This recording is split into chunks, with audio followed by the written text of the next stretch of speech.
ওকে জি, আসসালামু আলাইকুম।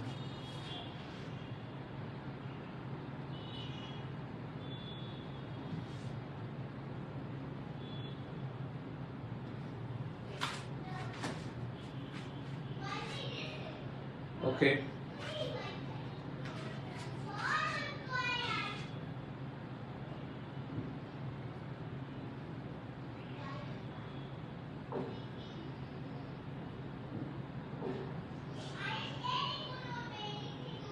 আসছেন? আচ্ছা ঠিক আছে।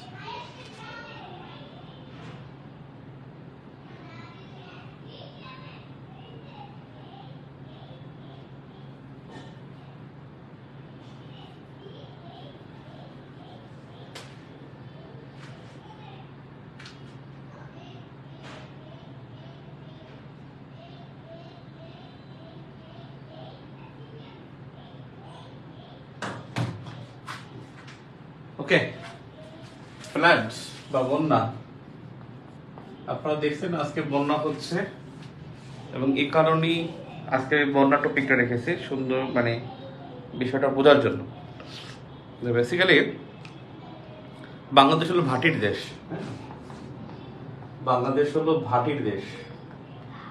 ভাটির দেশ মানে হলো নদীটা যখন এটা উৎপত্তি স্থল, এই উৎপত্তি স্থল থেকে যখন নদীটা প্রবাহিত হয়, যত নিচে যায় তত ভাটি, আর যত উপরে যাবে তত উজান। উজান হয় সবসময় উৎপত্তি স্থলের দিকে, আর ভাটি হয় নিচের দিকে। আর বাংলাদেশে উৎপত্তি নদী কিন্তু একেবারেই কম। তো এই জন্য বাংলাদেশের উজান থেকে ভাটি অঞ্চলে পানি আসবে, এটা স্বাভাবিক প্রক্রিয়া। এবং এই পানিটার ফ্লোটা হলো বঙ্গোপসাগরে চলে যায়, বঙ্গোপসাগরে চলে যায়। এবং যখন এই বঙ্গোপসাগরে যখন চলে যায় তখন যে বিষয়টা ঘটে, এই নদীগুলোর মাধ্যমে স্বাভাবিক প্রক্রিয়া পানিগুলো যায়। এবং যখন এখানে পাহাড়ি ঢল হয় প্লাস অতিবৃষ্টি হয়, এই দুটি কারণে সাধারণত বন্যা হয়। আমরা ভারতকে অবশ্যই দায়ী করতে হবে, কারণ ভারত বাদ দিয়ে থাকে, সেটা একটা বিষয়। কিন্তু এটাও সব মানতে হবে যে আসলে পানি কেউ ইচ্ছা করলে তৈরি করতে পারে না। ভারতের কোনো ক্ষমতা আছে যে তারা পানি যদি না থাকে আমার এখানে ছাড়বে? পানি পাবে কই সে? পানি আসলে তার ওখানে প্রচুর আছে, এবং বাদ দেওয়ার কারণে পানিটা ফুলে ওঠে। যখন ফুলে ওঠার পর পানিটা যখন ব্যাক করে তারা যখন প্লাবিত হয়, তখন পানিটা ছেড়ে দেয়। সাধারণত ওইটা ছেড়ে দিলে আমাদের জন্য একটা বন্যার সৃষ্টি হয়। এখন বন্যা কাকে বলে? হোয়াট ইজ বন্যা? এটা নদী। এই নদীর এটা যদি একটা বিপদসীমা দেয়া থাকে, বিপদসীমা কি? বিপদসীমাটা হলো যে স্বাভাবিক থেকে 50 সেন্টিমিটার উপরে, 50 সেন্টিমিটারের উপরে। বিপদসীমা থেকে স্বাভাবিক থেকে 50 সেন্টিমিটার উপরে বিপদসীমা দেওয়া হয়। অর্থাৎ নদী যেটা থাকবে সেখান থেকে স্বাভাবিক 50 সেন্টিমিটার উপরে, সেটা হবে কি? সেটা হবে স্বাভাবিক, মানে নিচে, মানে নদী থেকে উপরে। তাহলে ধরেন এখানে যদি হয়, এইটা যদি আমি প্যারামিটার বলি, এটা হলো নদী, স্বাভাবিক প্রক্রিয়া। আমি এখানে একটা মিটার স্কেল বসালাম। এইটা হলো বিপদসীমা, এটা হলো বিপদসীমা হলো এটা। এবং এখান থেকে 50 সেন্টিমিটার, এই 50 সেন্টিমিটার নিচে, অর্থাৎ -50 সেন্টিমিটার, এটা হলো স্বাভাবিক। -50 সেন্টিমিটার এটা হলো স্বাভাবিক প্রক্রিয়া। অর্থাৎ এই পর্যন্ত পানি যদি নিচে থাকে, অর্থাৎ 50 সেন্টিমিটারের নিচে, অর্থাৎ যদি থাকে 60 সেন্টিমিটার, -60 সেন্টিমিটার, -70 সেন্টিমিটার, -80 সেন্টিমিটার, এগুলো সব হলো নদীর স্বাভাবিক প্রক্রিয়া। যখনই এটা 50 সেন্টিমিটারের উপরে যাবে, এটা যদি জিরো, এটা হলো জিরো, বিপদসীমাটা জিরোতে। তো যখনই এর উপরে যাবে, এখানে যখন পানি উঠে যাবে, ধরেন এটা -30, -20, -10, এই জায়গায় যখন পানি উঠবে এই জায়গাটাকে বলা হবে ওয়ার্নিং পিরিয়ড, অর্থাৎ মানে বন্যা হতে পারে। এটা হলো ওয়ার্নিং পিরিয়ড এবং ওয়ার্নিং দেওয়া হবে এখানে, এবং যে ওয়ার্নিংটা দেবে বিডব্লিউডিবি।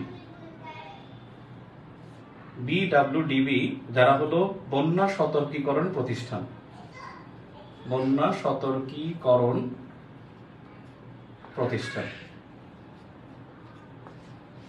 বিডব্লিউডিবি অর্থাৎ বাংলাদেশ ওয়াটার ডেভেলপমেন্ট বোর্ড, পানি উন্নয়ন board, Bangladesh water development board. এই পানি উন্নয়ন বোর্ড এরা হলো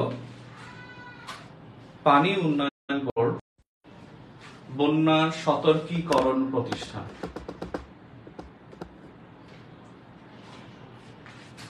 বন্যা সতর্কীকরণ প্রতিষ্ঠান হলো পানি উন্নয়ন বোর্ড।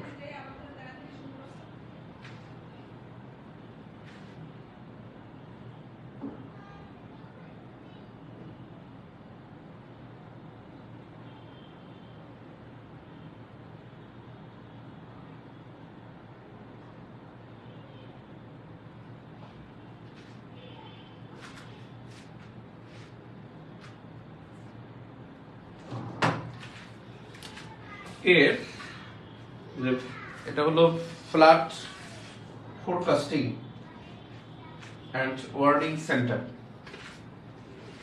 পানি উন্নয়ন বোর্ডের ফ্লাড ফোরকাস্টিং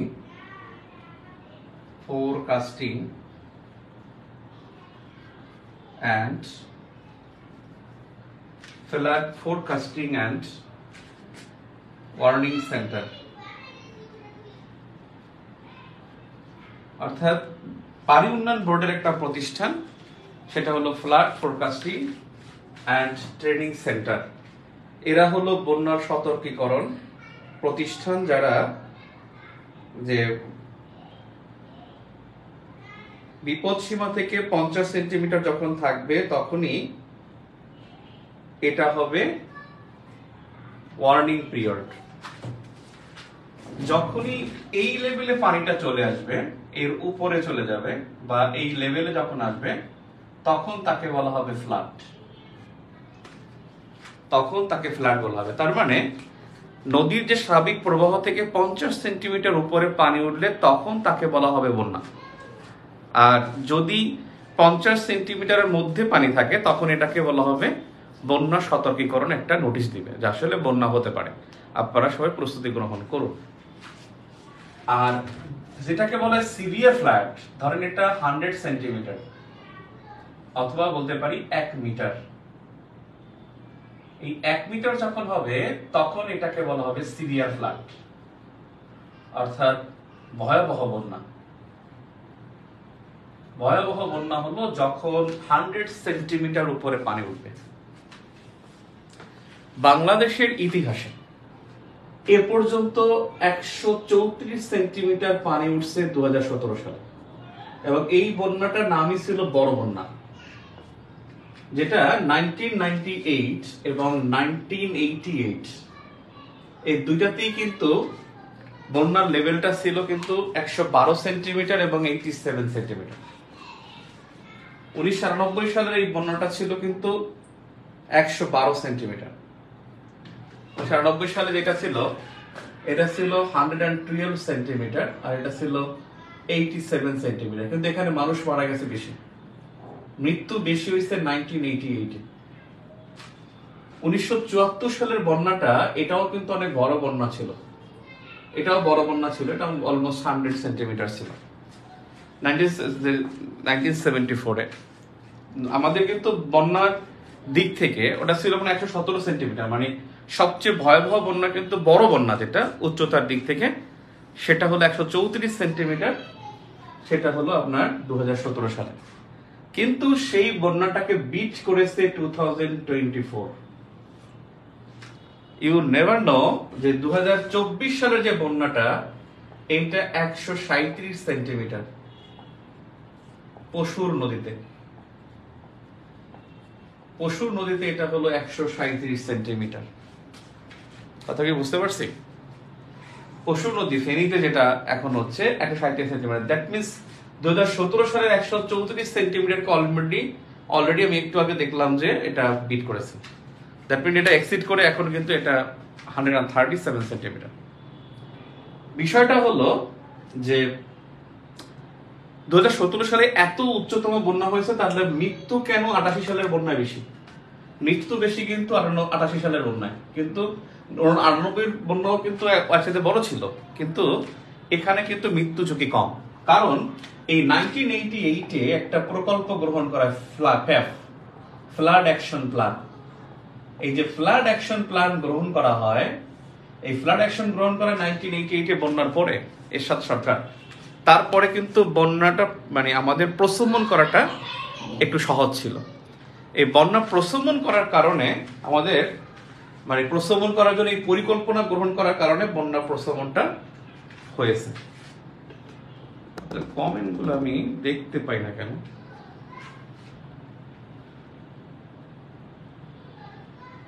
আমি কি বুঝাতে পারছি আপনাদের?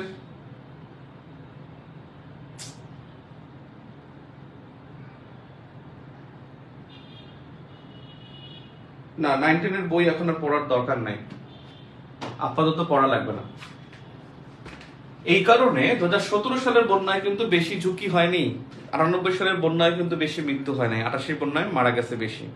74 সালের বন্যাটাও কিন্তু ভয়াবহ বন্যা ছিল, কিন্তু সেখানেও মৃত্যু হার আসলে 88 বন্যাকে ছাড়াই যেতে পারে না।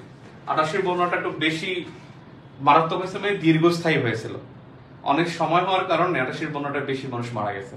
74-এর বন্যাটা হলো যে ফসল ধ্বংস হয়ে গেছে, এবং এই 74 সালে কিন্তু একটা সাইক্লোন হয়েছিল, একটা সাইক্লোন 70-এর সাইক্লোনের পরে 74 একটা সাইক্লোন হয়, আর এট দ্য সেম টাইম কিন্তু ওইবার মানে ইয়াও হয়, যেটাকে হলো আপনার বন্যাও হয়। এবং এই কারণে 74 সালে কিন্তু আমাদের একটা দুর্ভিক্ষের গল্প আপনারা শুনছেন, ওটাও কিন্তু একটা কারণ ছিল, অন্যতম কারণ ছিল দুইটা বিষয়।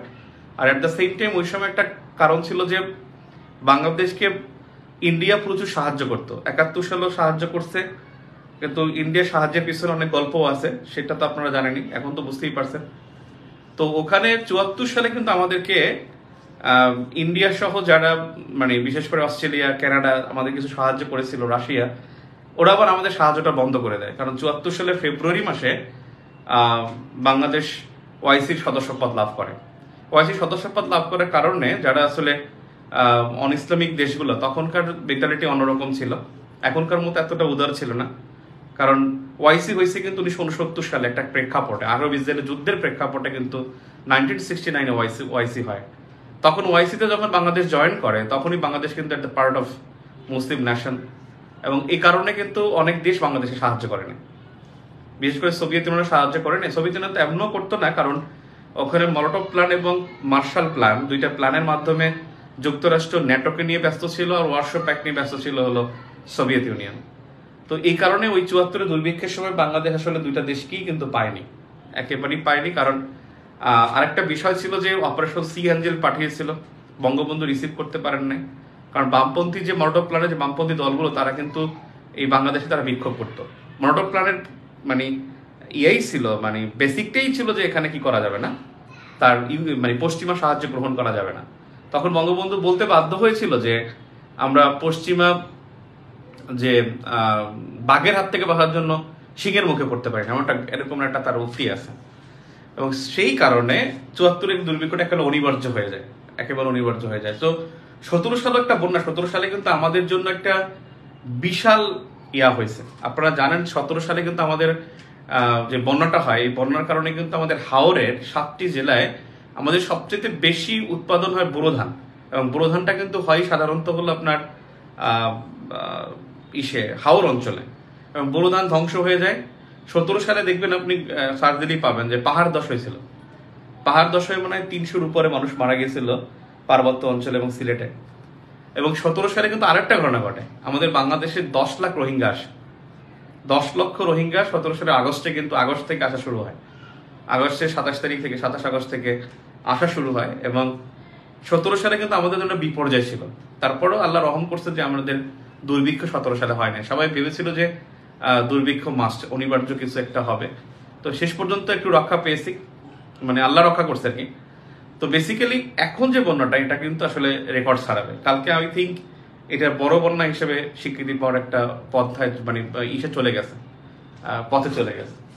তার মানে আপনি খেয়াল করলেন যে বন্যা হলো, বন্যার জন্য জানার জন্য যে বিপদ সীমার 50 সেন্টিমিটার নিচ থেকে যত নিচে যাবে তত স্বাভাবিক নদীর গতিপথ, এবং যখন এটা 50 সেন্টিমিটারের উপরে বিপদ সীমা থেকে 50 সেন্টিমিটারের মধ্যে যখন পানি থাকবে তখন ওয়ার্নিং পিরিয়ড।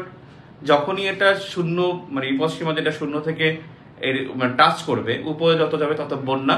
100 সেন্টিমিটার উপর হয়ে গেলে সেটা সিভিয়ার ফ্লাড, এবং 100 সেন্টিমিটার থেকে এখন এটা 137 সেন্টিমিটার, দ্যাট মিনস এটা এখন একেবারে বলাই চলে যেটা মানে সবচেয়ে সিভিয়ার একটা ফ্লাড চলতেছে।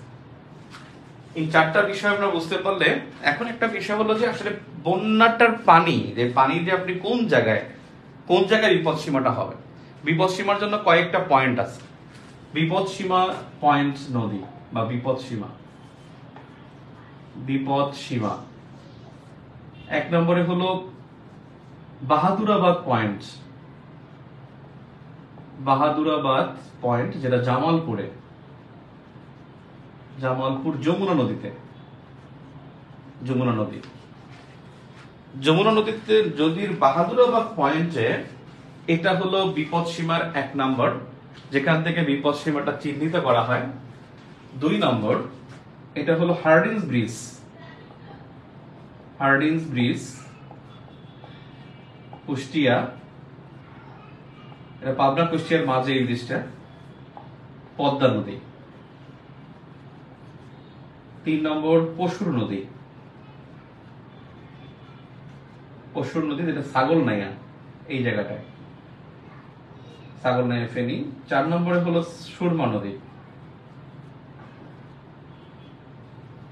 এটা সিলেটে। এই কয়েকটা পয়েন্ট হলো বিপদ সীমা, মানে বিপদ সীমা বন্যার জন্য বিপদ সীমাকে এই কয়েকটা পয়েন্টকে মানে মনে করা হয়। এই যে হার্ডিঞ্জ ব্রিজ, পদ্মা নদী, এখানে পানি যদি বাড়ে তাহলে বুঝতে হবে যে আসলে কি হচ্ছে, এখানে বন্যা হচ্ছে। এখন একটা জায়গা দিয়ে হয়তো পানি বাড়তে পারে, অন্য জায়গায় বাড়ে নাই, তাহলে তো আর বন্যা হবে না। অল্প একটা জায়গায় দেখা গেল যে পানির ফ্লোটা বেশি, যেটা বান হয়, বান ডাকে না নদীতে, বান ডাকা দেখছেন যে হঠাৎ করে পানি ফুল ওঠে, ধুম করে চলে যায়। ওই বান ডাকার সময় তো ওই অঞ্চলে তো পানি উপরে চলে যায়, কিন্তু কিছুক্ষণ পরে ওটা আবার চলে যায়। এখন আমাদের যে বন্যা, এই বন্যাটা হলো 4 প্রকার। বাংলাদেশে যে বন্যা হয় সেই বন্যাটা হলো 4 প্রকার। একটা হলো মৌসুমী বন্যা। মৌসুমী বন্যাটা সাধারণত আগস্ট সেপ্টেম্বরে হয়। আগস্ট সেপ্টেম্বর মাসে যে বন্যাটা হয় সেটা হলো মৌসুমী বন্যা। এটা দীর্ঘস্থায়ী একটা বন্যা হয়, এই বন্যাটা দীর্ঘস্থায়ী, এবং এই বন্যায় ক্ষতি বেশি হয়, তবে খুব বেশি মানে ক্ষতি বেশি হয়, কিন্তু আরেকটা বন্যায় দীর্ঘস্থায়ী হয়, ক্ষতি হয়, এবং এখানে হতাহত হয়, অনেক মানুষ মারা যায়, এবং রোগ ব্যাধি ছড়ায়। এবং এই যে মৌসুমী বন্যাটা, এটা কিন্তু সব অঞ্চলে হয় না, এটা সাধারণত উত্তর পূর্ব অঞ্চলে হয়, উত্তর পূর্ব অঞ্চলে হয়, উত্তর পূর্ব অঞ্চলে, দুঃখিত, উত্তর পূর্ব অঞ্চলে হয়। বিশেষ করে সিলেট অঞ্চল, মৌলভীবাজার অঞ্চল, সুনামগঞ্জ, কিশোরগঞ্জে আবার হাওর অঞ্চলের কারণে কিন্তু কম হয়। বেসিক্যালি হাওর তো ওদের বিশাল এলাকা, ওই নিচু ভূমিটা কিশোরগঞ্জকে অত বেশি বন্যা আঘাত করে না, কিন্তু আঘাত বেশি করে মৌলভীবাজার, হবিগঞ্জ, সুনামগঞ্জ এইসব অঞ্চলে। কিশোরগঞ্জ মোটামুটি হয়, নেত্রকোনায় বন্যা হয়। এখন বিষয় হলো যে একটা হলো মৌসুমী বন্যা, আরেকটা বন্যা হলো যে যেটাকে বলে ফ্ল্যাশ ফ্লাড, মানে হলো কি বলে ফ্ল্যাশ ফ্লাড, বাংলা কি হবে কি জানে, FLASH flash FLOOD। Flash flood এটা হলো পাহাড়ি অঞ্চলে হয়, মানে পাহাড়ি অঞ্চলের পাদদেশে, অর্থাৎ পাহাড়ি অঞ্চল থেকে যে সমতল ভূমি সেটা, যেমন আমাদের যে ফেনী, নোয়াখালী, কুমিল্লার পাশেই কিন্তু ওই পাশে ত্রিপুরার বড় বড় পাহাড়গুলো কিন্তু অবস্থিত, ওই পাহাড়ি ঢল থেকে হয়। এটা সাধারণত পাহাড়ি অঞ্চলে হয়, এবং এটা হঠাৎ হয়, আর এখানে এটা খুব ক্ষণস্থায়ী হয়, খুব বেশি স্থায়ী হয় না, কিন্তু ক্ষতি হয় অনেক, মারাত্মক ক্ষতি হয়, ক্ষতি বেশি হয়। ক্ষণস্থায়ী হয় কিন্তু ক্ষতি বেশি হয়।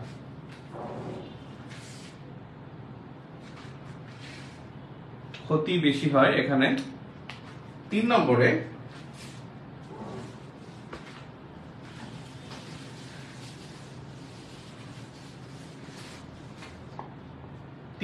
হয় এই যে বিডব্লিউডিবি, দেখলেন না একটু আগে, দেখলেন না এই বিডব্লিউডিবি ওয়াটার ডেভেলপমেন্ট বোর্ড, এটা কিন্তু 1959 সালে প্রতিষ্ঠিত। তখন তার নাম ছিল কিন্তু ওয়াবদা, water and power development authority. Water and power development authority কিন্তু ওয়াবদা ছিল পাকিস্তান আমলে। 1958-এ এটা হয়, মানে আইন হয় 1959 থেকে কার্যক্রম শুরু করে। এবং তখনই কিন্তু ওদের একটা কর্মসূচি ছিল FCDI, flood control drainage and irrigation. এই প্রকল্পটা শুরু হয়েছে কিন্তু 1959-এ ফ্রম দ্য ওয়াবদা থেকে শুরু হয়। সেই ওয়াবদাই এখন কিন্তু আপনার BWDB, Bangladesh water development board, যেটা নামকরণ হয়েছে 1972-তে, কিন্তু এর আগের নাম ছিল ওয়াবদা। 1972 থেকে এটার নামকরণ চেঞ্জ করা হয়। 3 নম্বরে যে প্রতিষ্ঠানটা আছে, 3 নম্বরে যে বন্যাটা আছে সেটা জোয়ার ভাটা জনিত বন্যা।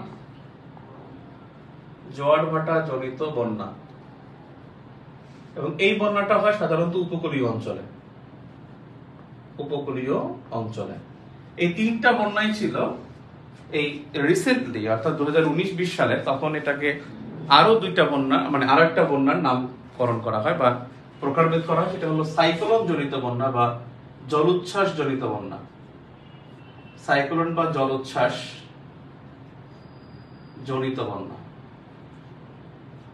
এই সাইক্লোন জনিত বন্যা এটা উপকূলীয় অঞ্চলে হয়।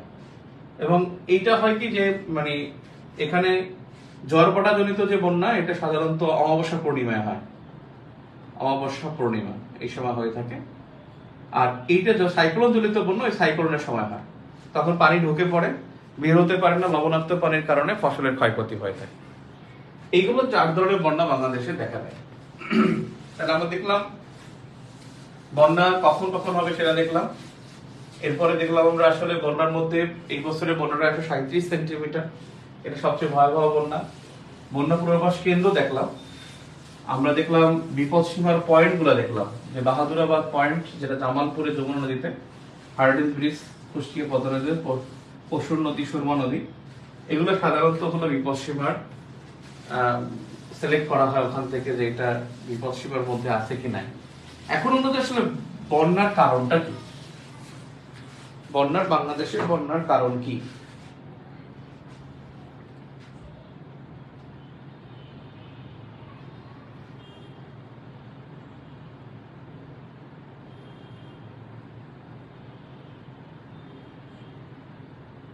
পশুর নদী সুন্দরবন আল্লাহ কয় কি?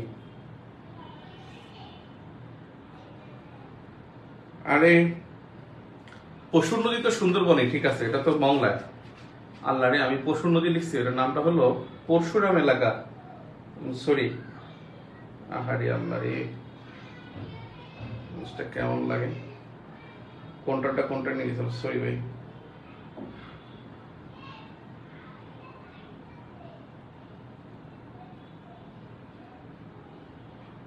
পরশুরাম নামক জায়গা, মুহুরী নদী, আমি সরি ভাই, ওটা মুহুরী নদী, থ্যাংক ইউ। ওটা মুহুরী নদী, পরশুরাম নামক জায়গা, পরশুরাম আছে মনে হয় ফেনীতে। পরশুরাম জায়গার নাম পরশুরাম, সরি ভাই, পশু নদী না, এটা মুহুরী নদী। পশু নদী তো হলো মংলায়, বাগেরহাটে। পশু নদী মংলা, বাগেরহাট এবং সুন্দরবনের মধ্যে, Sundarban. Thank you very much. হলো মুহুরী নদী।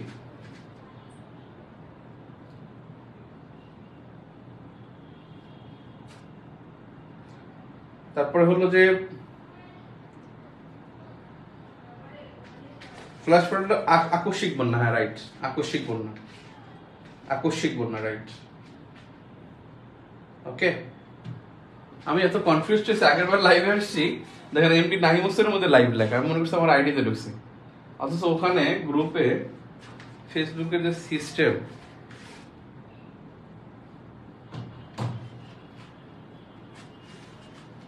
এবার আসেন আসলে বন্যার কারণ কি? বন্যার কারণ যেটা আছে, এখন আপনি কি বলতে পারেন যে আমাদের বন্যার যে ভয়াবহতা, এটা কি একটু কমেন্ট করেন তিনজন, এটা কি কমবে নাকি বাড়বে ধীরে ধীরে? ধরেন 2024 সালে যে বন্যাটা হয়েছে, 25 সালে যে বন্যাটা হবে, সেটা কি মাত্রা কি এর সাথে কমবে না বাড়বে? দেখি একটুখানি কমেন্ট করেন যে আসলে 25 সালের বন্যাটা এটা কি উচ্চতা বাড়বে নাকি কমবে, একটু চিন্তা করে বলেন, উচ্চতা বাড়বে নাকি কমবে? এটা কি 137 সেন্টিমিটারকে এক্সিড করতে পারে নাকি করতে পারে না?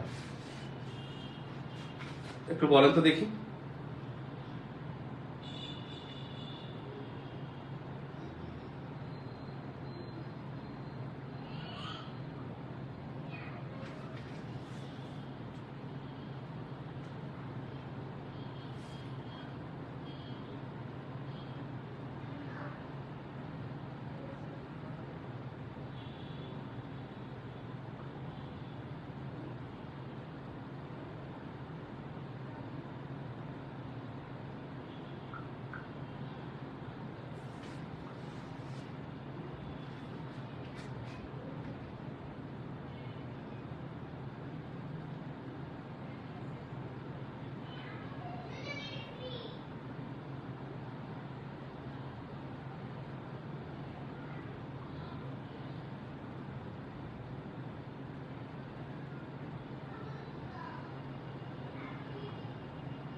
একটুখানি তাহলে যেটা দেখলাম, কমেন্ট বাড়বে বাড়বে বাড়বে, প্রধান 3 নদীর পানিও আসবে, পানির উচ্চতা বাড়ছে, ঠিক আছে, অনেকে এটা বলছেন, অবশ্যই বাড়বে। বাড়বে কারণ হলো আমাদের কিন্তু যেমন ধরেন সমুদ্রের উচ্চতা বাড়তেছে, সমুদ্রের উচ্চতা বৃদ্ধি, এর ফলে আমরা ডুবে যাব, এরকম একটা ঘটনা আছে না? ডুবে যেতে পারি আমরা, যে বাংলাদেশের 17% এলাকা ডুবে যাবে বাই 2050, 2050 সালের মধ্যে 17% এলাকা ডুবে যাবে, এটা একটা আমরা শুনছি, এবং উপকূলের 60% উপকূলীয় এলাকা ডুবে যাবে, অর্থাৎ উপকূল যেটা আছে তার 60% উপকূলীয় এলাকা ডুবে যাবে। আর বাংলাদেশের টোটাল আয়তন বললে মানে উপকূলীয় অঞ্চলে 60% ডুবে যাবে, অথবা টোটাল আয়তনের বললে 17% ডুবে যাবে, এটা 2050 সালে হবে। কিন্তু একটা গুড নিউজ আছে ফর বাংলাদেশ, একসাথে গুড নিউজ আর একটা হলো ব্যাড নিউজ, একটা গুড নিউজ আর একটা কি ব্যাড নিউজ।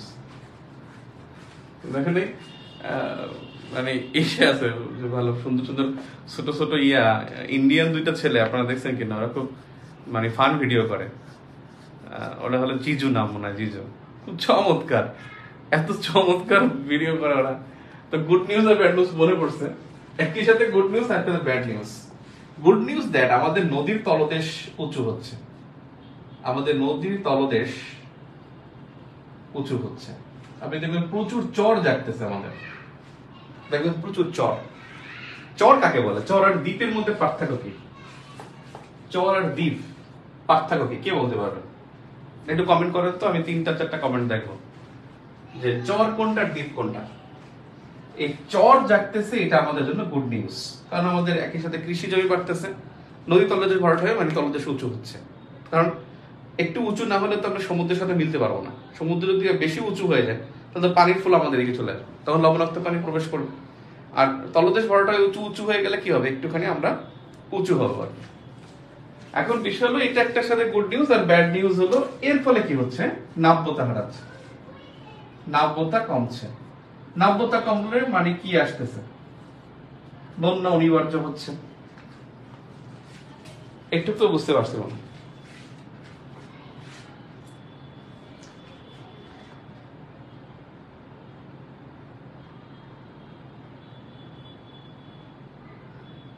হাজিরা বছর সালমান জামান পিহো আর দ্বীপ হঠাৎ জেগে ওঠে, thank you very much. Absolutely. দ্বীপ দ্বীপ একজনে বলছে দ্বীপ সমুদ্র হয়, চর নদীতে হয়। কেন? চর তুফানিয়া, এটা তো বঙ্গোপসাগরে। আবার দেখেন না দ্বীপ, এই যে মনপুরা দ্বীপ মেঘনা নদীতে, এটা কোনো কথা না। দ্বীপ আর চর, দ্বীপ হলো সাধারণত হলো হঠাৎ জেগে ওঠা ভূভাগ, হঠাৎ জেগে ওঠা ভূভাগ। এটা সাধারণত হলো যেমন ভূমিকম্প, অগ্ন্যুৎপাত, সাইক্লোন, অগ্ন্যুৎপাত, সাইক্লোন, তারপরে চ্যুতি, মানে ওই যে শিলা চ্যুতি, শিলা দ্যুতি যেটাকে বলে, এটার কারণে হয় দ্বীপ। আবার এই যে এই মডার্ন বেশি হয়েছে 2006 সালে বা 5 সালে, আপনার পরপর 3টা বছর 26 ডিসেম্বর, 26 ডিসেম্বর পরপর কয়েকদিন 2003, 2004, 2005, 2006, 2007, বুঝছেন? 26 ডিসেম্বর কিছু করছে। যেমন 26 ডিসেম্বর 2003-এ ইরানের বাম নগরীতে ভূমিকম্প হয়েছে। বাম নগরী ইরান, আপনি দেখবেন সার্চ দিয়ে যে ইরানের বাম নগরীতে ভূমিকম্প হয় 26 ডিসেম্বর 2003-এ। বাম নগরী একবার ধ্বংস হয়ে যায়। আপনাদের মনে নাও থাকতে পারে, আমরা তখন এসএসসি পরীক্ষা দিই, মানে এসএসসি পাস করছি আর কি। ইরানের বাম নগরীতে ভূমিকম্প হয় এবং অ্যাট দ্য সেম টাইম 2003 সালে কিন্তু ইরাকে আক্রমণও করেছিল যুক্তরাষ্ট্র, ইরাকে, আর ইরানে ভূমিকম্প হয়েছিল। 26 ডিসেম্বর 2004-এ সুনামি হয়েছে, ভয়াবহ সুনামি। আপনি দেখবেন ভারত মহাসাগরে সুনামি হয়েছিল এবং সেই সুনামিটার মানে স্রোতের গতিবেগ ছিল 7 থেকে 8,000 মাইল। 700 থেকে 800 মাইল, 8,000 না, সরি, 700 থেকে 800 মাইল বেগে, 700 থেকে 800 মাইল বেগে এইটার গতিবেগ ছিল, মানে সুনামির যে ঢেউ। এবং এই সুনামিটা পুরো প্রত্যেকটা উপকূলীয় দেশে আঘাত হানে এবং এখানে 3.5 লক্ষের উপরে মানুষ মারা যায়। 3 লাখের উপরে বেশি সারা বিশ্বে মারা যায়। সবচেয়ে বেশি মারা গিয়েছিল হলো ইন্দোনেশিয়া এবং হলো শ্রীলঙ্কায়। শ্রীলঙ্কায় বেশি মারা গেছিল সবচেয়ে, আর ইন্দোনেশিয়ার পরেরটা। বাংলাদেশে মারা গেছিল 2 জন। ওই যে সুনামিটা এসে ধাক্কা মারছিল উপকূলে, কক্সবাজারের ওখানে, ওই পতেঙ্গার ওদিকে, তখন ওই যে দেয়ালে ধসে দেয়ালের নিচে চাপা পড়ে মারা গেছে 2 জন মারা গেছিল বাংলাদেশে। তখন আমরা দেখছি যে নদীর পানি এরকম করতেছে কেন, পুকুরের পানি দেখে এরকম করে। তো 26 ডিসেম্বর 2005-এ আহমেদাবাদে ভূমিকম্প হয়েছিল, পাকিস্তানের আহমেদাবাদ। এবং ওই সময় ভূমিকম্পের সময় ভারত মহাসাগরে একটা দ্বীপ যে ঘটেছিল, ছোট্ট একটা দ্বীপ উঠছিল। 26 ডিসেম্বর 2006 সামথিং কোথাও একটা ভূমিকম্প বা সামথিং হয়েছিল, এটা আমার স্পষ্ট এখন মনে নাই। আমি 2007 সালে এতটুকু মনে আছে যে আমি ওই সময় থেকে ওই যে মানে একটু মানে অনুসন্ধিৎসু আর কি। আপনারা যে বলেন না যে এই যে 72 থেকে 75-এর পত্রিকা এখন উন্মুক্ত আপনারা প্রচার করছেন, আমি এগুলো 2012 সালে 13 সালেই পড়ছি। 11-12 সালে আমি এই পত্রিকা পড়া হয়েছে আমার, 11-12, 7-8। আমার ইউনিভার্সিটিতে 5-6 সালে ভর্তি হয়েছে আমি। 2006 সাল থেকে ক্লাস শুরু হয়েছে আমার। 6, 7, 8, 9, 10 পুরোটা কাটছে আমার হলো ওই পুরাতন পত্রিকার হয়। আমি 2013 সালের 30শে জুন হল ছাড়ি আমি, কারণ আমাদের সময় কিন্তু আমরা কিন্তু মাস্টার্স পরীক্ষা শেষ হওয়ার পর কিন্তু আমি হল ছেড়ে দিয়েছি। যেদিন মাস্টার্স পরীক্ষা শেষ ওই দিনকে আমি হল ছেড়ে দিয়েছি, একেবারে ব্যাগটা গুছিয়ে আমি নেমে গেছি। তখন আমার বন্ধু আবার মানে একটা রুমে থাকতো, সিঙ্গেল রুমে। ও আমার প্রাইমারির বন্ধু আর কি, অপু একটু আগে কথা বলছে ওর সাথে, কাস্টমসে আছে রাজশাহীতে। তো আমাকে বলছে তুই কই যাস, আমি কই হল ছেড়ে দিচ্ছি। পরে আমার টেনে নিয়ে ওর রুমে নিয়ে মানে 1 বছর রাখছে ওর রুমে, আমার রুমে আমার বেড ছেড়ে দিচ্ছে আর কি। ও আমাকে টাইনে নিয়ে ওর রুমে রাখছে যে তুই আমার রুমে থাকবি, তুই তোর বেডে না থাকস, আমার রুমে থাক। পরে ওর রুমে গিয়ে আমি থাকছিলাম। তো বিষয়টা হচ্ছে যে তখন আমার ওই পুরাতন পত্রিকায় ইয়ে হয়েছে। আপনাদের কাছে আমার একটা রিকোয়েস্ট যে আপনারা পত্রিকা যদি পড়েন আপনারা পুরো পত্রিকায় পড়েন। 72 থেকে 75 না, 75-এর 15 আগস্টের পর থেকে একেবারে 2006 পর্যন্ত বা 2009 পর্যন্ত পড়েন। এইটা তো আপনারা জানেন, এটা তো আপনারা দেখছেন। 2009 পর্যন্ত সব পত্রিকাগুলোই পড়েন। অন্তপক্ষে পৃষ্ঠা উল্টান যে বাংলাদেশে কি হয়েছিল, কি আছে কি না আছে। একটু উল্টাই গেলে অনেক ভালো ভালো ধারণা আসবে, বাংলাদেশের সম্পর্কে খুব ভালোভাবে জানতে পারবেন। এরপর আর আগের পত্রিকাও পড়তে পারেন। 48 সাল থেকে সব পত্রিকা আছে, কিন্তু 66 সালের পত্রিকা আছে, 67, 68, 62, 54 সালের যুক্তফ্রন্টের কাহিনী ওখান থেকে পড়তে পারবেন ঢাকা ইউনিভার্সিটিতে লাইব্রেরিতে। আমরা যখন ছিলাম তখন ছিল। তা আমি জানি কোথায় ছিলাম, সেটা হলো 26 December 2007। Something can be happening. একটা আমার কাছে একটা মানে মানে নিজের কাছে মানে বারবার মনে হচ্ছে কি করবে কি করবে। 26 ডিসেম্বর ঘটে নাই, মানে 26 ডিসেম্বর পরের দিন 27 ডিসেম্বর করছিল 2007 সালে। 27 ডিসেম্বর 2007 সালে বেনজির ভুট্টো খুন হয়েছিল, পাকিস্তানের বেনজির ভুট্টো।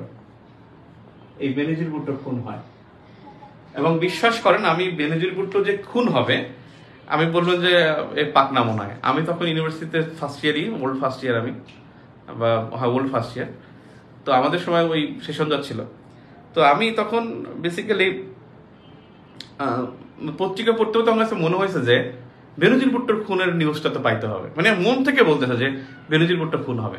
কারণ সারা ওয়ার্ল্ডের মানে অনেকেই জানতো যারা ইন্টারন্যাশনাল নিউজগুলো দেখছে যে একটা বিষয় ছিল যে পারভেজ মোশাররফ বারবার বলছে যে আপনি আসবেন না, আপনার জীবন হুমকির মুখে। বেনজির ভুট্টো তারপরে পারভেজ মোশাররফের কথা না শুনে সে পাকিস্তানে ঢোকে এবং ঢোকার পরে পেশোয়ার নামক জায়গায় ওখানে একটা ইসের বৈঠকে মানে মিটিংয়ে তখন রাস্তার দুই পাশে তালেবানরা ছিল, তালেবানরা গুলি করে এবং ওখান থেকে 163 না 167 জন খুন হয়, তার মধ্যে একজন বেনজির ভুট্টোও ছিলেন। তো এই বলছে যে 26 ডিসেম্বর সামথিং কিছু একটা করবে। আমি এখান থেকে আসছি গল্পটা। আর চর হলো 1000 বছর পলি সঞ্চারণের ফলে হয়, পলি সঞ্চারণের ফলে চর হয়। এইটা হলো ব্যাড নিউজ যে আমাদের এই ভাটির অঞ্চলে থাকার কারণে পলি নিয়ে আসে এবং আমাদের ভূমিটাকে কি করে, নদীগুলোর তলদেশ ভরাট হয়ে যায়। আরো ভরাট হচ্ছে কেন? কারণ এই যে বন্যার সময় যে পানি আসতে হচ্ছে ভরাট হবে, পলি নিয়ে আসবে, পলিতে অনেক জমা হয়ে যাবে। আরেকটা যে কারণ, আরেকটা যা ঘটে আরে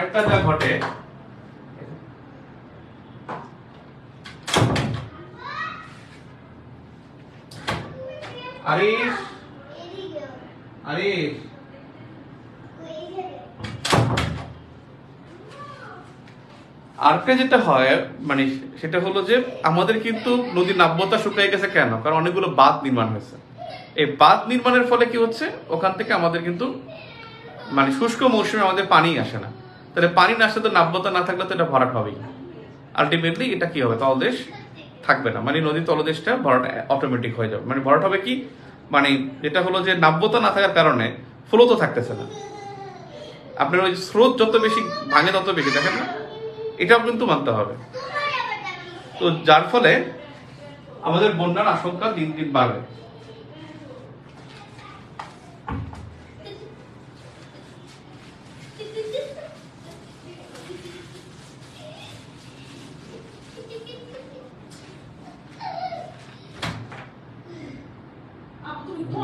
কথা বলো না ক্লাস।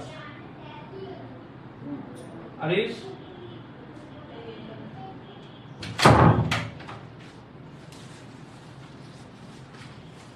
এখন যে কারণ, সেটার একটা কারণ হলো ভাটির দেশ। নাম্বার 2 হলো ভারতের বাঁধ নির্মাণ।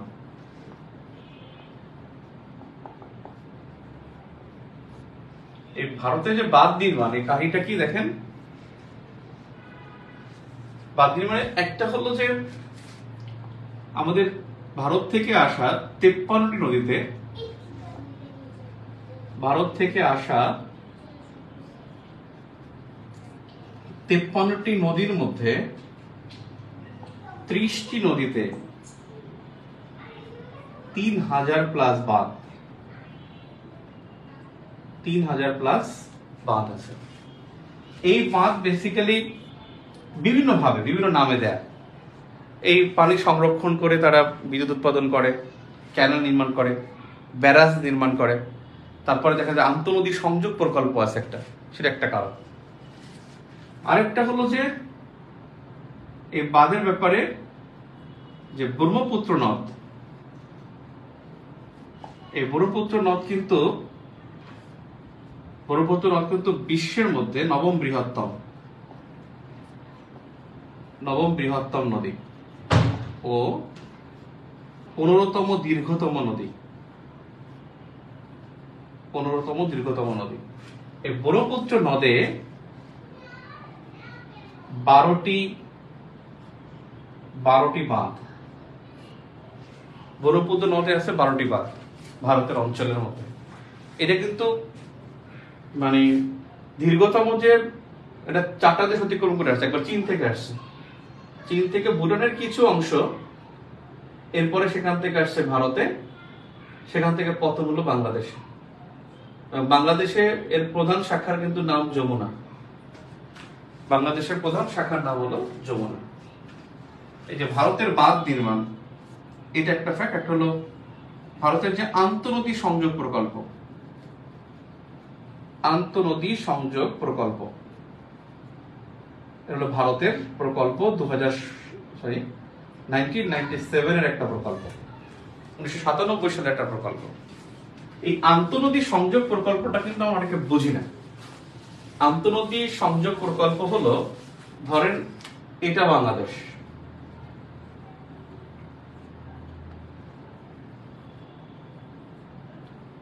এটা বাংলাদেশ, আচ্ছা এটাই বাংলাদেশে অনেক ভূমিকম্প হয়েছে, বিভিন্ন কারণে এটা অনেক অন্যরকম হয়ে গেছে আর কি বাংলাদেশটা। তো যখন এখানে তো ধরেন 53টা নদী আসছে, একটা দুটা না, 53টা নদী আসছে। এই 53টা নদী এখানে আসার কারণে যেটা হয়েছে যে ভারতের, এটা কিন্তু সম্পূর্ণ ভারত, এদিকে এদিকে কিন্তু সব ভারত, এদিকে এটা কিন্তু ভারত, এটা কিন্তু ভারত, এই যে ভারত। এখন দেখেন ভারতের কিন্তু এই সব অঞ্চলে কিন্তু মানে একটু পাহাড়ি এলাকা, এখানে কিন্তু একটু নদী কম, বেসিক্যালি মরুভূমিও আছে এখানে, থর মরুভূমি। এই জন্য কি করছে, এখান থেকে 37টি নদী, এই 37টি নদীর গতিপথ এটাকে পরিবর্তন করে এদিকে নেওয়া হচ্ছে। 37টি নদীর গতিপথ এদিকে ঘুরাই দিচ্ছে, বিভিন্ন খাল কেটে ছোট ছোট এই পানিগুলো কিন্তু এদিকে নেয়ার জন্য তারা পরিকল্পনা করছে। এই পরিকল্পনা হলো আন্তঃনদী সংযোগ প্রকল্প।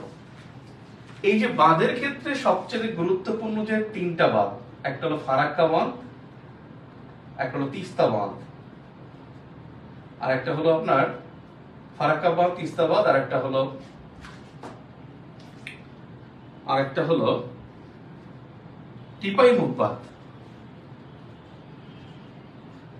এই 3টা বাঁধ কিন্তু খুবই খুবই গুরুত্বপূর্ণ।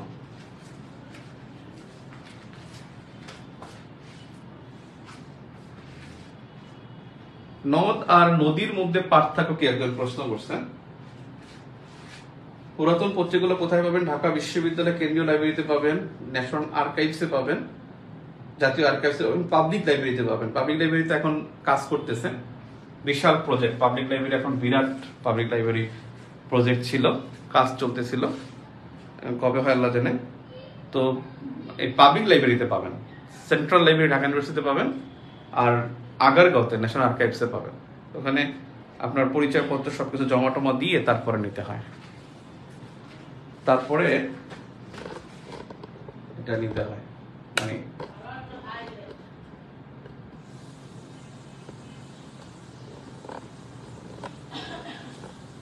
এখন বিষয় হলো, আগে প্রশ্ন করছেন স্যার কোথায় পাবো পুরোনো পত্রিকা, বলছি কোথায় পাবেন।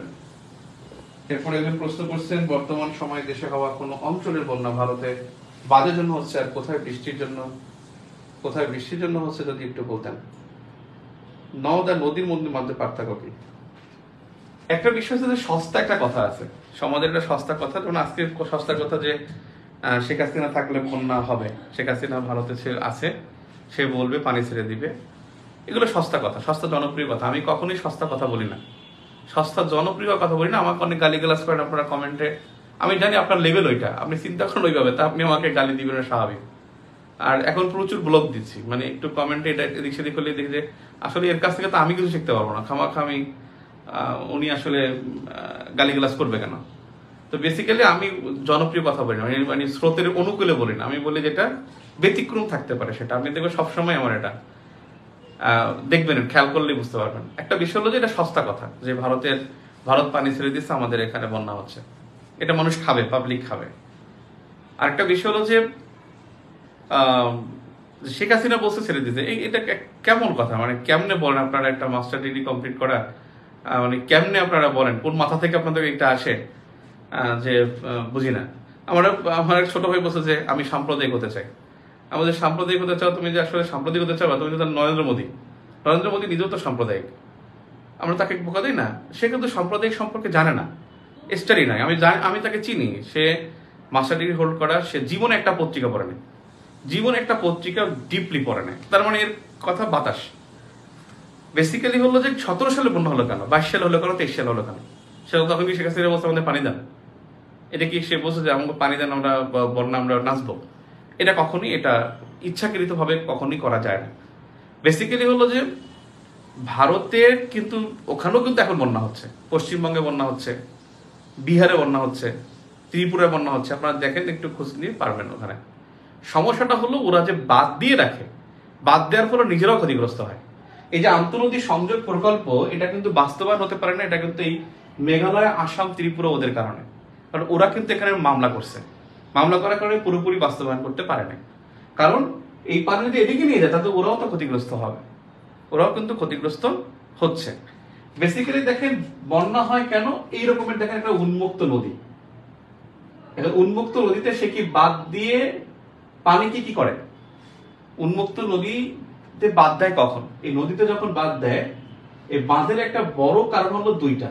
একটা হলো সে পানিটা অন্য জায়গায় নিয়ে যায়, পানি অন্য জায়গায় ফ্লো করে দেয়। আর একটা হলো যে এই পানিটা সে এদিকে বিদ্যুৎ উৎপাদন করে। দেখেন এটা নদী, এখানে আপনি একটা বাঁধ দিলেন, এখান থেকে এখানে একটা বাঁধ দিলেন।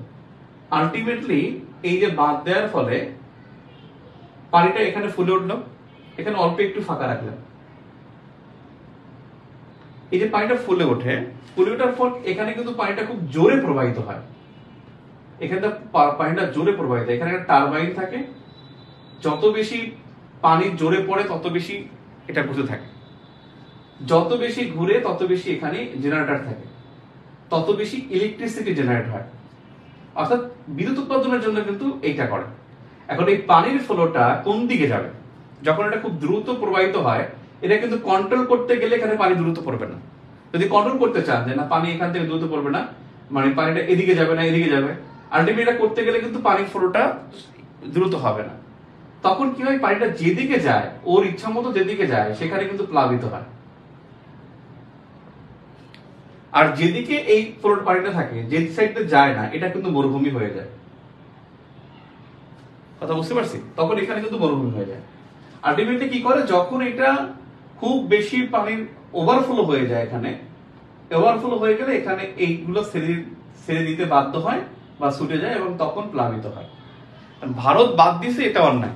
আজকে আমি একটা গ্রুপে পোস্ট শেয়ার করছি, বিউফার জিকে গ্রুপে, আপনারা দেখছেন যে ভারত দুটি আইনে স্বাক্ষর করেছে, হেলসিঙ্কি সনদে এবং জলপ্রবাহ কনভেনশনে। দুইটা সনদেই কিন্তু স্বাক্ষর করছে একটা শর্তে, যে ভারতের বিরুদ্ধে আন্তর্জাতিক আদালতে পানি প্রবাহ নিয়ে কোনো আপত্তি করা যাবে না, পানি প্রবাহ নিয়ে আপত্তি করা যাবে না। এই জন্য কি অভিযোগ করা যাবে না। যখন অভিযোগ করা যাবে না, তখন আলটিমেটলি কি হচ্ছে?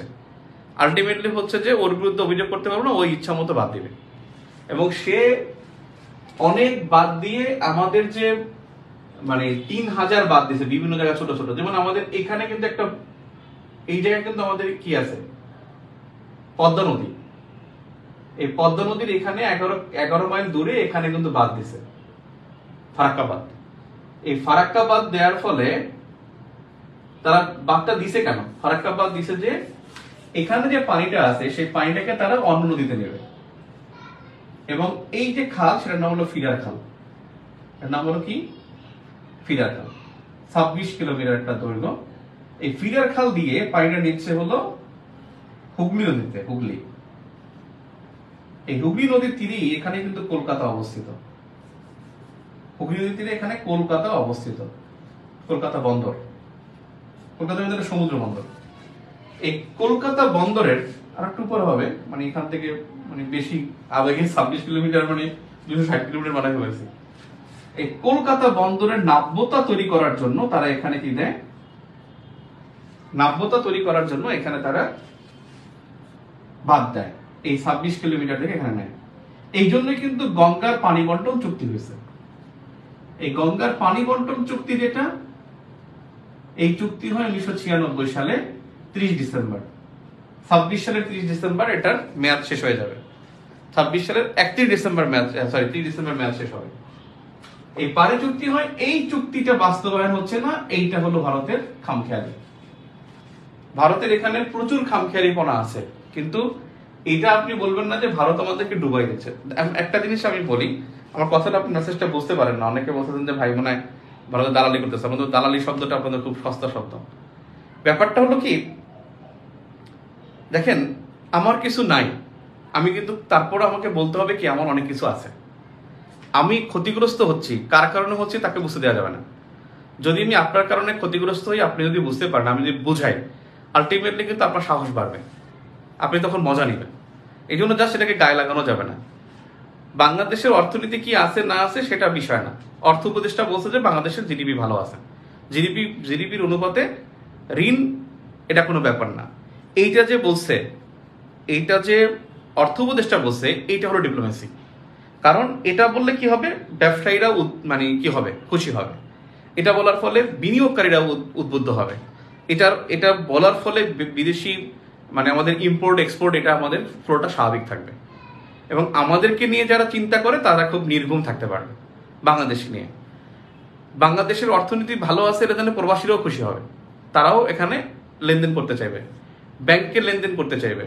আমরা কিন্তু দেখতে পেয়েছি, এখন দেখছেন যে অনেক নেতা কর্মীদের বাসায় প্রচুর টাকা তারা কিন্তু নিয়ে রাখছে। বেসিক্যালি এইটাকে স্বাভাবিক করার জন্য কিন্তু অর্থ উপদেষ্টার বক্তব্যটা কিন্তু কি পয়েন্ট। এখন এটা বলছে যে সে ভালো থাকুক খারাপ থাকুক, সে কিন্তু বলছে যে আমাদের ভালো আছে, ভালো আছে, এটা কোনো ব্যাপার না। এইরকমের আমি একটা দিয়ে সাম্প্রতিক ঘটনা দিয়ে বুঝলাম, আপনার বাংলাদেশে আমার এখানে বন্যা হচ্ছে, আপনি যদি ইচ্ছা মতো ভারত ভারত লেখেন গ্রুপের মধ্যে, কেন প্রতিবেশী দেশ লিখলে কি হয়, ইনডিরেক্টলি তো লেখা যায়। আপনি বারবার ভারত ভারত দিচ্ছেন, ভারত ছেড়ে দিচ্ছে, এটা সেটা, আলটিমেটলি এটা কি হবে, ভারত এখান থেকে মজা নিবে। দেখেন না, ভারতের একটা মিডিয়া মনে হয় মজা নিছেও, একটা মজাও নিচ্ছে যে ভারত ছেড়ে দিছে, আর বাঙালিরা কি জানি একটা শব্দগুলো খুবই নেগেটিভ এবং তারা উল্লাস করতেছেন। এটা ডিপ্লোমেসির মধ্যে পড়ে। আপনি ডিপ্লোমেসিতে এইগুলোকে স্বীকার করবেন না, এগুলোকে আপনি কখনোই কি করবেন না, প্রচার করবেন না যে ভারতের কারণে এটা হচ্ছে। আলটিমেটলি এর কারণে কি হয়, এর কারণে তারা ডিপ্লোমেসিতে আরো উৎসাহিত হয়, তারা একটু উৎসাহ হয় এবং তারা কিন্তু নেক্সট একটা স্টেপের দিকে চলে যায়। সো বিষয়টা হলো যে আমাদের এখানে যেটা এখন দরকার, যে ভারতের বিরুদ্ধে অভিযোগ করা যাবে না, ভারতকে ঠেকাবো কি হবে। এখন আমার ডিপ্লোমেসি হবে যে পাকিস্তান এবং চীনের সাথে আমার নেগোসিয়েশন করা, যে ভারতে তো এটা আছে, আপনারা একটু আমাদের হেল্প করেন, যে আমাদের একটুখানি এটা হেল্প করেন। চীন কিন্তু দেখছেন একবার, আপনার মনে আছে কিনা 17-18 সালের দিকে ওদের একটা আছে যে মানে কি জানি নদীটার নাম, আরে কি দ্রুশ, মানে দরাদ্র রসুকার, লাস্টে এটা আছে, সামনে যেন কি, ওই নদীটার পানি কিন্তু ওরা ছেড়ে দিয়েছিল, কারণ ভারতের এখানে বেশ কয়েকটাই কিন্তু প্লাবিত হয়েছিল। 2017 সালে আমাদের এই ফারাক্কাবাদে যখন আমাদের পানি 17 সালে যখন বন্যা হয়, তখন এই ফারাক্কাবাদে এখানে বাঁধ ছিল, যার ফলে এই পানিটা ফুলে এই পিরারকাল এরিয়া এবং পার্শ্ববর্তী বিহারও কিন্তু প্লাবিত হয়েছিল। আপনারা দেখবেন একটা প্রশ্ন আসছিল 17 সালে একটা পরীক্ষায়, যে ভারতের কোন মুখ্যমন্ত্রী ফারাক্কাবাদ খুলে দেওয়ার কথা বলছে, যে ফারাক্কাবাদ লাগবে না, এই বাদে স্বাভাবিক হলো রাখার জন্য নীতিশ কুমার এটা বলছিল, বিহারের মুখ্যমন্ত্রী। আমি যেখানে ছিলাম যে আন্তর্জাতিক সংযোগ প্রকল্প, এটা আমাদের জন্য একটা বড় ধরনের একটা প্রবলেম, এটার কারণে আমাদের বন্যা হচ্ছে। আর প্রধান 3টা বাঁধ, একটা হলো ফারাক্কাবাদ, তিস্তাবাদ, টিপাইমুখ বাঁধ। ফারাক্কাবাদ সম্পর্কে জানলাম যে ফারাক্কাবাদটা দেওয়া হয়েছে কিন্তু 1961 থেকে 1975 পর্যন্ত, এবং এই 75 সালে এই ফারাক্কাবাদ চালু করা হয়। এই ফারাক্কাবাদে 109টা গেট, 109টি গেট। এই ফারাক্কাবাদ দেওয়া হয়েছে গঙ্গা নদীতে, ভারতের গঙ্গা, বাংলাদেশের হলো পদ্মা। এই পদ্মা নদী বাংলাদেশের একমাত্র আন্তর্জাতিক নদী হলো পদ্মা। প্রশ্নটা হলো পদ্মা নদী কেন আন্তর্জাতিক নদী? এই আন্তর্জাতিক নদী হওয়ার পিছনে কারণটা হলো যে এই নদীটা ভারত এবং বাংলাদেশ দুই দেশের প্রধান নদী। ভারত এবং বাংলাদেশের দুই দেশের প্রধান নদী হওয়ার কারণে পদ্মা নদীকে আন্তর্জাতিক নদী বলা হয়। ভারত এবং বাংলাদেশের দুই দেশের প্রধান নদী হওয়ার কারণে পদ্মাকে আন্তর্জাতিক নদী বলা হয়।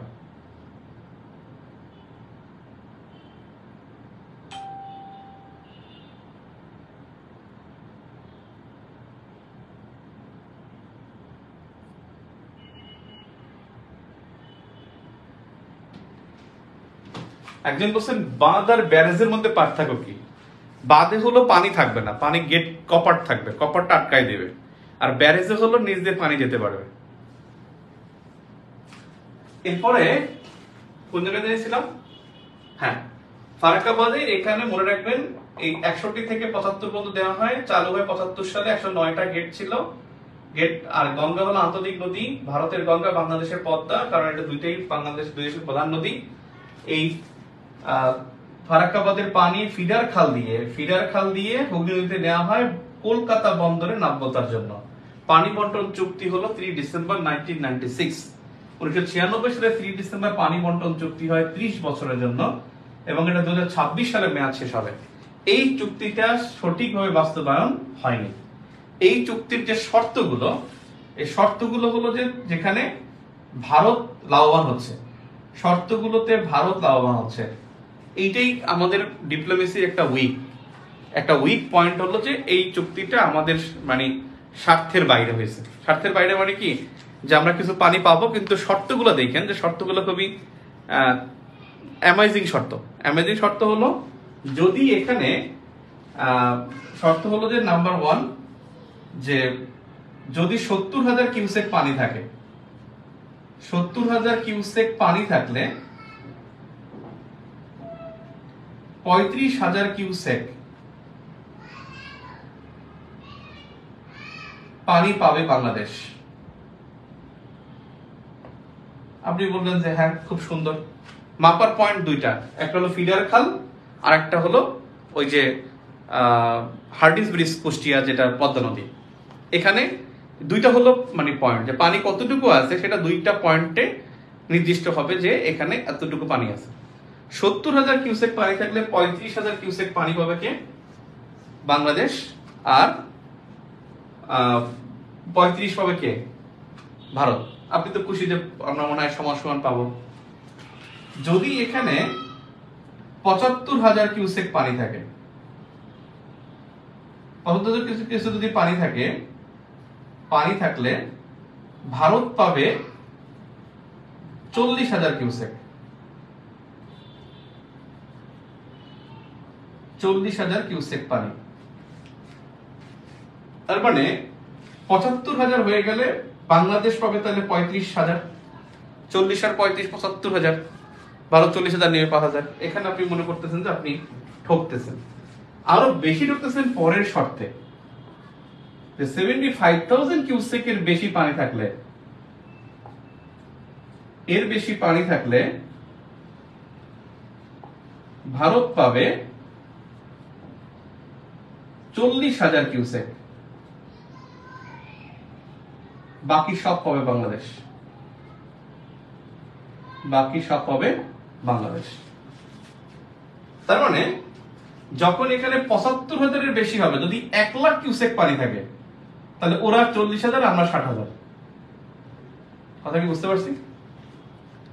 ওরা 40,000, আমরা কত? 60,000। যদি হয় যে 2 লাখ কিউসেক পানি, ওরা 40,000, আমরা 1,60,000, তখন কিন্তু আমরা এখানে বেশি পানি আমাদের এখানে প্রবাহিত হবে এবং আমরা প্লাবিত হব। এই শর্তটা আমাদের জন্য থ্রেট ছিল এবং এটা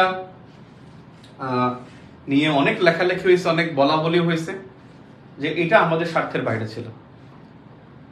মানে ব্যাপারটা ছিল এরকমের, এখানে মনে হয় এই এই এই শর্তটা নাই, সরি, 70,000 কিউসেক পানি থাকলে বাংলাদেশ হয় 35,000 কিউসেক, আর 70,000 যদি নিচে থাকলে সমান সমান, মানে যত থাকবে সবই সমান সমান, 50-50।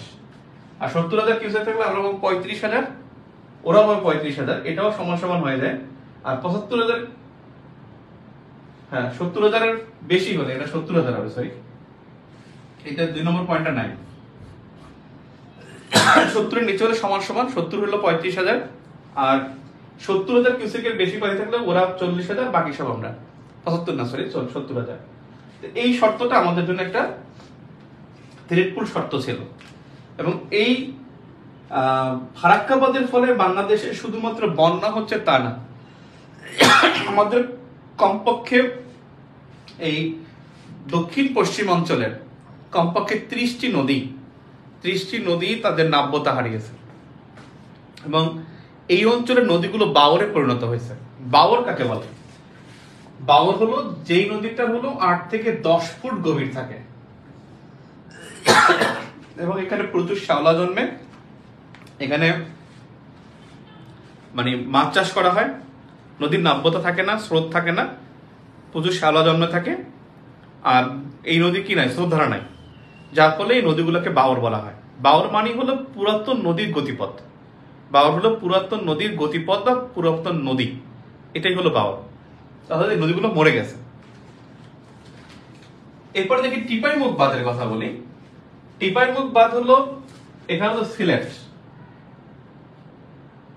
এখান থেকে 100 কিলোমিটার দূরে, 100 কিলোমিটার উত্তর পূর্ব দিকে। এখানে দুইটা নদী এরকমের গেছে, বাংলাদেশে আসছে বরাক আর এদিকে গেছে তুই ভাই। এই বরাক নদী কিন্তু সুরমা আর কুশিয়ারা হয়েছে। সুরমা আর কুশিয়ারা এই দুইটা নদী কিন্তু আবার মিলিত হয়ে কালনি, তারপরে এটাই আবার মেঘনা হয়েছে। বাংলাদেশের দীর্ঘতম নদী কিন্তু এখন পদ্মা। একসময় মেঘনা দীর্ঘতম নদী ছিল, প্রশস্ততম নদী, গভীরতম নদীও ছিল মেঘনা। তো ব্যাপারটা হলো যে এই জায়গাটায় এই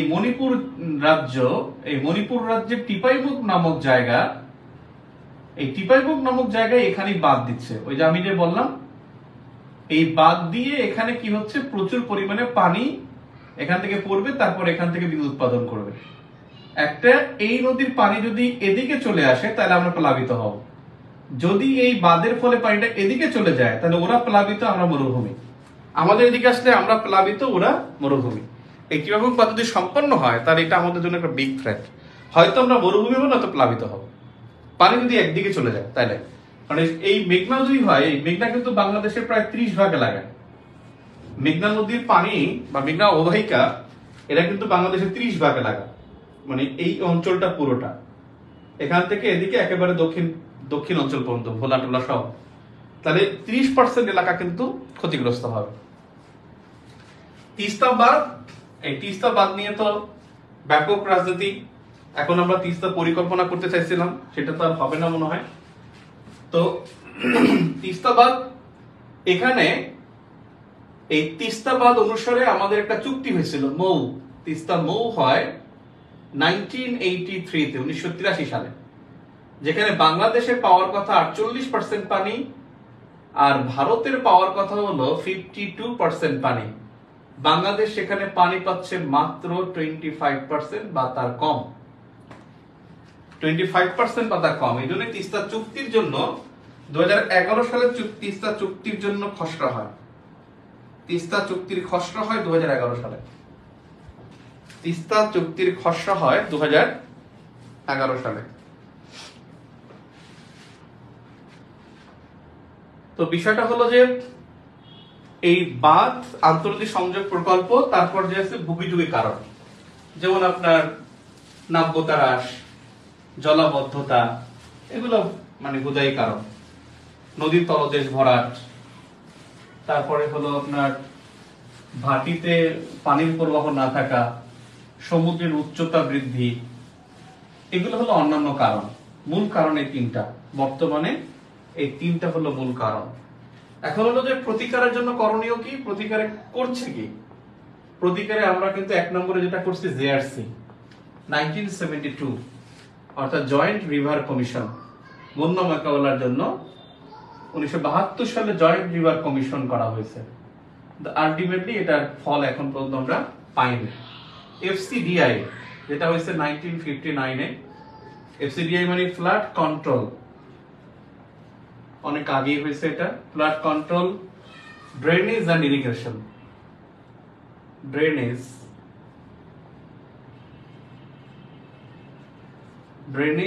এন্ড ইরিগেশন। আবার এই আরেকটা কারণ কিন্তু সেচ প্রকল্প, বিভিন্ন সেচ প্রকল্প। সেচ প্রকল্প কিন্তু কি হচ্ছে, আপনার পানি বাদ দিয়ে পানি আটকে তারপর সেটা সেচের জন্য ব্যবহার করা হয়, এটাও কিন্তু আপনার বন্যার জন্য একটা কারণ। আপনার fap, flood action plan 1988,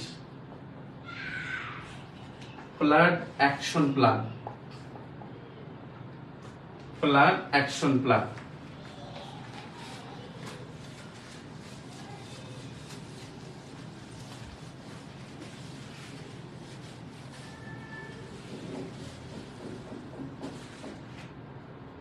number 4 সেচ প্রকল্প। সেচ প্রকল্প একই সাথে দায়ী প্লাস হলো সেচ প্রকল্প।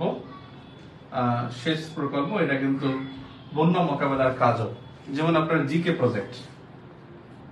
জিকে প্রজেক্ট হলো গঙ্গা কপোতাক্ষ প্রজেক্ট। গঙ্গা কপোতাক্ষ প্রজেক্ট, সেচ প্রকল্প সমূহ এগুলো কিন্তু আপনার বন্যা প্রতিকারের জন্য প্রকল্প। আর আমি জিজ্ঞেস করছেন নদ আর নদীর মধ্যে পার্থক্য কি?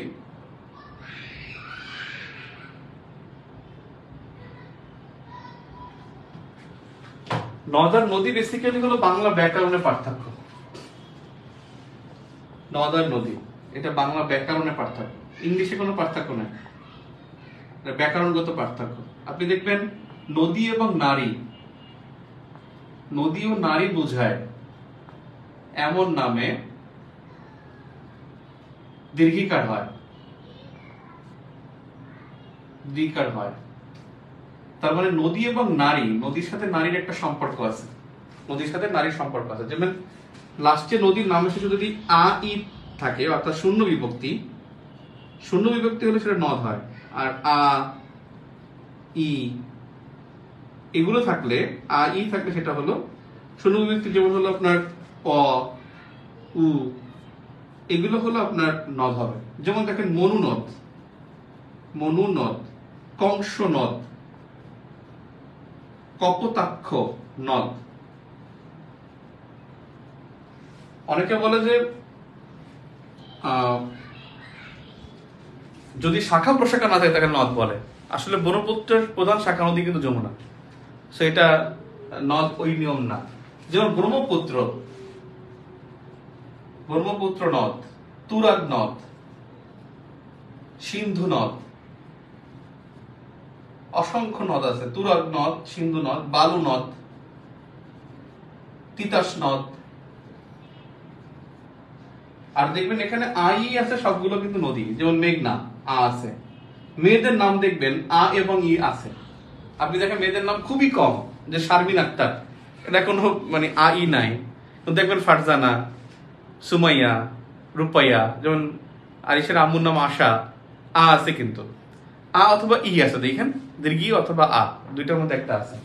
এরা কিন্তু মেয়েদের নাম হয়। মেঘনা, পদ্মা, তারপর দেখেন কর্ণফুলী, এগুলো কিন্তু নদী। কর্ণফুলী নদী, মেঘনা নদী। অর্থাৎ এটা বাংলা ব্যাকরণ ছাড়া কোথাও পার্থক্য নেই। কিন্তু ইংলিশে কিন্তু বলে না যে দিস ইজ রিভার, আর এটা বলে না যে রিভারি। রিভারি বলে কোন শুনছেন? রিভার, রিভারি, রিভারি নামে কোনো শব্দ নাই। তার মানে ইংলিশে সমস্যা না, শুধু বাংলা ব্যাকরণের সমস্যা। ক্লিয়ার?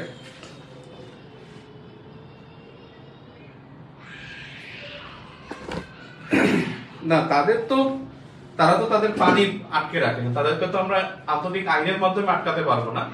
এই জন্য তাদের মধ্যে নেগোসিয়েশন করতে হবে। নেগোসিয়েশন করে যদি লাভ না হয় তাহলে পাকিস্তান এবং চীনের মাধ্যমে তাকে প্রেসারে রাখতে হবে। যেমন 2015 সালে সিন্ধু নদের পানি নিয়ে ভারতের সাথে ঝামেলা করছিল, তখনই কিন্তু নরেন্দ্র মোদী বলছে বাতাস এবং পানির কোনো সীমানা থাকতে পারে না।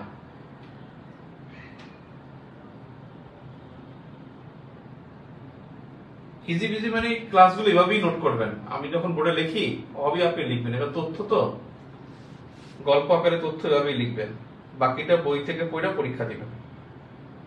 আমার কাজ হলো আপনার প্রিপারেশনটাকে সহজ করে দেয়। ঠিক আছে, আজকে এই পর্যন্তই। আল্লাহ হাফেজ।